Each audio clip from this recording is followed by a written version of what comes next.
NEET தேர்வுல வருடக்கணக்காக நிறைய குளறுபடிகள் நடந்து கொண்டுதான் இருக்கிறது. இன்றைக்கு தான் வெளியில தெரிஞ்சிருக்குது.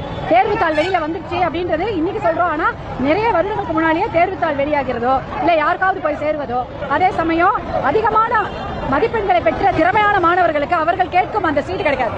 ஆனா குறைந்த மதிப்பெண்களும் நெகட்டிவ் மார்க் வாங்கின மாணவர்களுக்கு கூட அவர்களுக்கு சில கல்லூரிகளில் இடம் கிடைச்சிடுது நீட் தேர்வு மூலம். இது திறமையான மாணவர்களுக்கான நீட் தேர்வுன்னு சொன்னாங்க. ஆனா அப்படி இல்ல. யாருக்கு அந்த சமயம் லக்கு கிடைக்குதோ அந்த சமயம் அப்படி அவங்களுக்கு சில சமயம் அப்படி போயிடுது. அவங்களுக்கு இந்த சமயம் கடந்த வருடம் அவங்க எக்ஸாம் எழுதியிருப்பாங்க, அவங்களுக்கு கிடைக்காது. அடுத்த வருடம் அவங்க எக்ஸாம் எழுதியிருப்பாங்க, கம்மியா மார்க் வாங்கியிருப்பாங்க, ஆனா அவங்களுக்கு கிடைச்சிருக்கும். இப்படி எத்தனையோ விஷயங்கள்ல நிறைய குளறுபடிகள் நீட் தேர்வு நடந்து கொண்டிருக்கிறது. அதனாலதான் தமிழ்நாட்டில் நம்மளும் நீட் தேர்வு வேண்டாம்னு சொல்லிட்டு இருக்கிறோம்.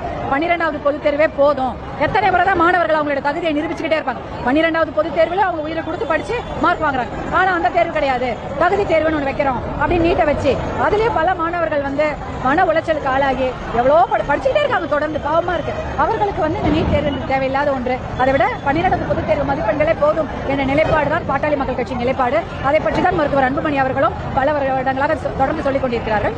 இப்ப டெல்லியில கூட இது மாணவர்கள் கண்ணெழுச்சி போராட்டமா நடந்து கொண்டிருக்கிறது. இதனால ஒரு நல்ல முடிவு கிடைச்சா நல்லதுதான்.